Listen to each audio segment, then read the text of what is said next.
আগারগাঁও নির্বাচন ভবনে কথা বলছেন প্রধান নির্বাচন কমিশনার এএমএম নাসিরউদ্দিন। সরাসরি চলে যাচ্ছি সেখানে। চিঠি দেওয়ার মধ্যে তারা দিতেই পারে, যে কোনো নাগরিক তো চিঠি দিতে পারে, আর রাজনৈতিক দল তো পারেই, রাজনৈতিক দল তো পারেই। এবং আমি তো ওই যে আপনাদেরকে একই কথা বারবার বলতে হয়, আমাদের রাজনীতিবিদরা দেখবেন at the end of the day দেশের সাথে অনেক কিছু অ্যাকোমোডেট করেন। এটা দেখা গেছে। ছুটি ওনারা দিয়েছেন, এটা আমরা বিবেচনা করে দেখব কমিশন মিটিংয়ে, তারপরে যে আমাদের যা করণীয় সেটা আমরা করব।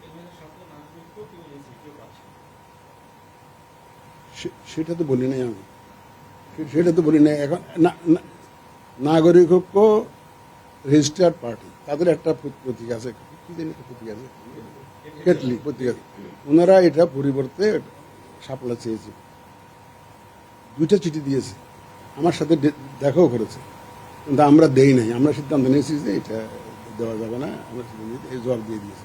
পরে না এনসিবি অ্যাপ্লাই করেছে, তারপর বাকিটা এনসিবিটা তো আপনারা জানেনই আর কি, এটা নিয়ে আমি ব্যাখ্যা করতে চাই না।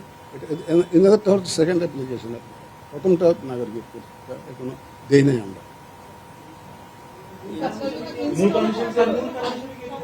এখন ব্যাখ্যা করবো না, অনেক আছে, এটা সব কিছু তো কারণ ব্যাখ্যা করতে হবে না। It is a commission decision, কমিশনের ডিসিশন নানাবিধ বিবেচনায় নিতে পারে। এখন আমি যদি প্রত্যেকটা ডিসিশন কারণ ব্যাখ্যা করতে যাই তাহলে তো মুশকিল আছে। এটা আমরা ইস এ কমিশন ডিসিশন, যা নিয়েছি এ পর্যন্ত নাগরিকের যে দাবির ব্যাপারেও যে ডিসিশন নিয়েছি, ওটাও আমরা কমিশনের সবাই নিয়েছি। তো এইটাও